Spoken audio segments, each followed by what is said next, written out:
to JoyNews at 6 with me, Bernice Abubeidulansa.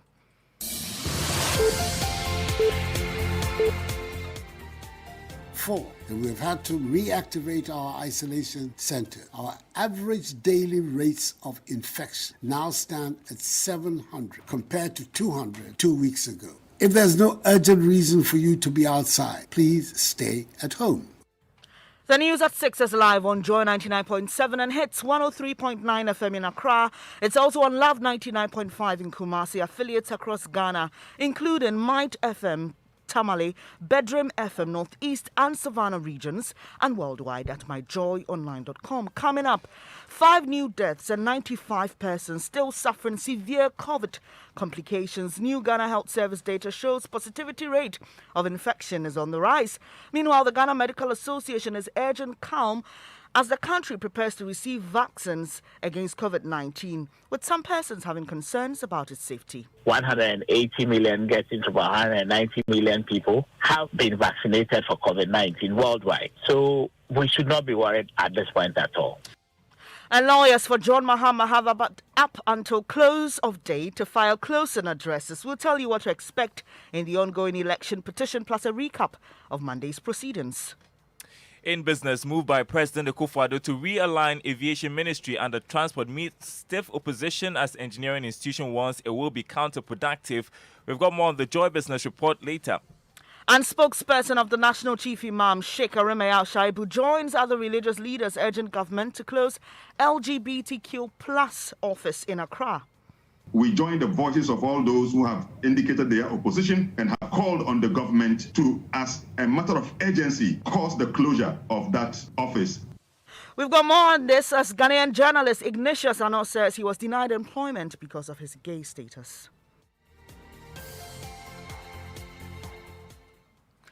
It's a pleasure to have you here. Thank you for choosing us. We are home of independent, fearless and credible journalism. The details now.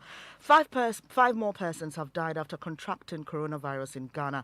It's the highlight of new data published by the Ghana Health Service for event on the 19th of February. Head of our health desk, Fred Smith, joins me with an update of our COVID situation. Fred, what are the other numbers?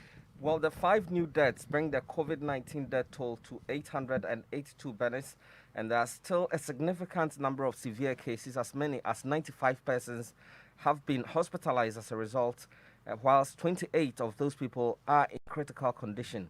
Positivity rate has increased from 9.2 in the previous report, and it's been so for a good number of weeks, and the current data shows 9.3 positivity rate. Currently, new infections seem to have slowed a bit from 700 daily to about 500, and that's great, but a significant amount of work remains to be done. Keep wearing the mask, social distance, and stay at home if you have nothing very important to do. And that's head of our health desk, Fred Smith. Let's go to the northern region town of Savalugu. The main hospital there has been shut down following a surge in COVID-19 cases. 72 staff of the hospital have been told to self-isolate after more than 60 of their colleagues tested positive for the virus over the weekend.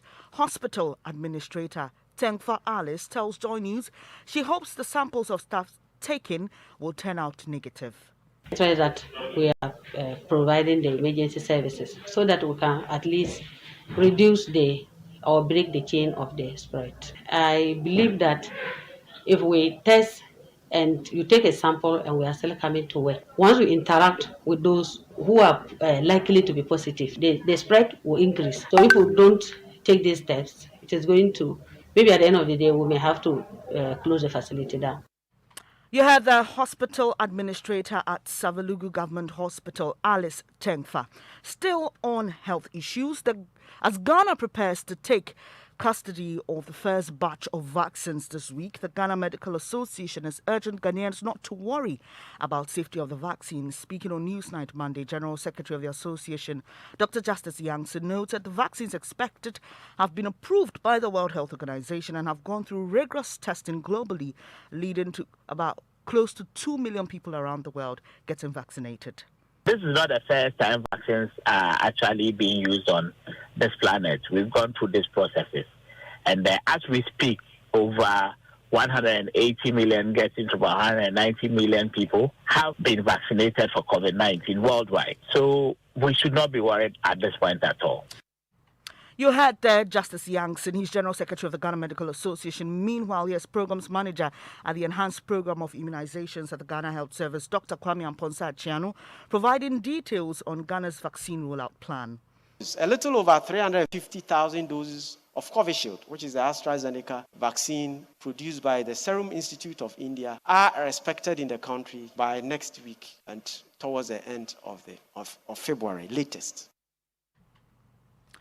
You heard that Dr. Kwame Amponsa-Achiano, he is Programs Manager at the Enhanced Program of Immunizations at the Ghana Health Service. Away from COVID, lawyers for 2020 NDC presidential candidate John Dramani Mahama have up until close of day to file their closing address. This is a legal summary of the petitioner's case and an analysis of the evidence presented during the trial so far.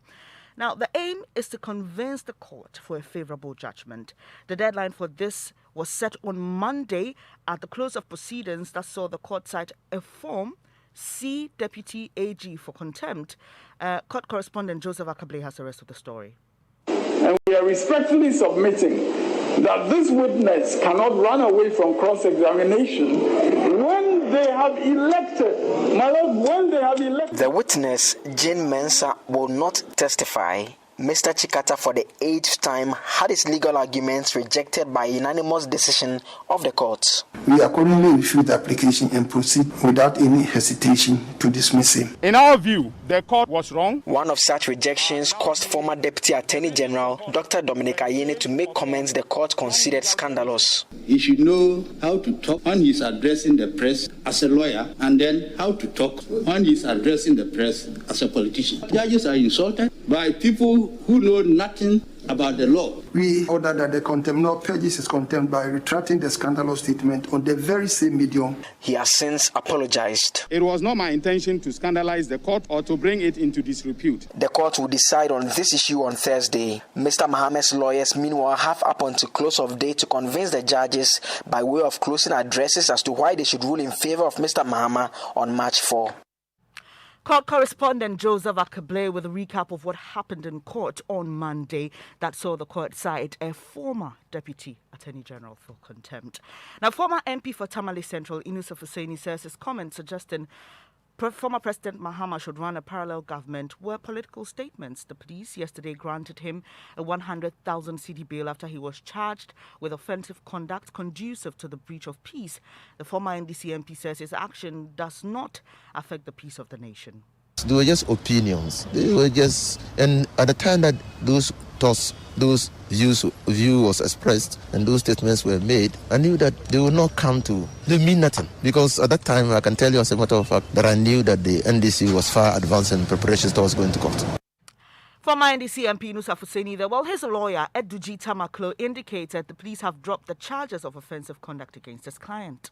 If the statement is taken, the police would indicate in that state that we are investigating an offense that relates to Section 207. And so you are supposed to give a statement relative to that. But like I indicated, as we speak, there's no charge sheet whatsoever filed at any registry that relates to this matter.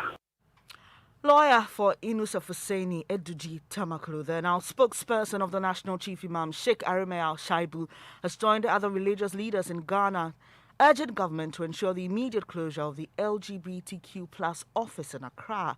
There were earlier reports the office had been shut down, but a group calling itself Journalists Against LGBTQ says its checks revealed it is false. Meanwhile, Ghanaian journalist who is now with JoyNews, Ignatius Ano, who revealed his sexuality for the first time on PM Express on JoyNews, says he was denied employment here in Ghana because of his gay status.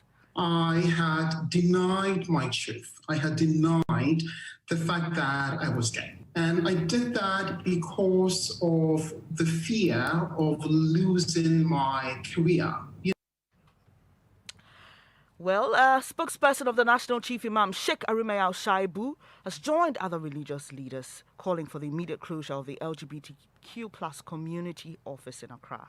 from a religious point of view, we completely stand opposed to. And if an office has been established, we join the voices of all those who have indicated their opposition and have called on the government to, as a matter of urgency, cause the closure of that office. Sheikh Arimayao is spokesperson of the National Chief Imam. And before I go, Arrive Alive brought to you by the National Road Safety Authority with support from Toyota Ghana, Logistics Movers and the JoyNews Drive Safe campaign. Make eye contact with drivers when crossing busy streets. And that's for you pedestrians and all persons who cross the street. That's how you arrive alive. That's it for JoyNews at 6. There's more news when you log on to myjoyonline.com. I'm Bernice Abubedulansa. Thanks for your company. The Super Morning Show continues.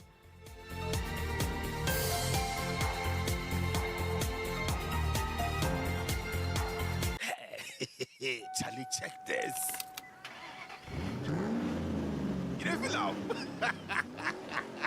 The sound of this engine, music to my ears. I tell you. But you check your engine oil.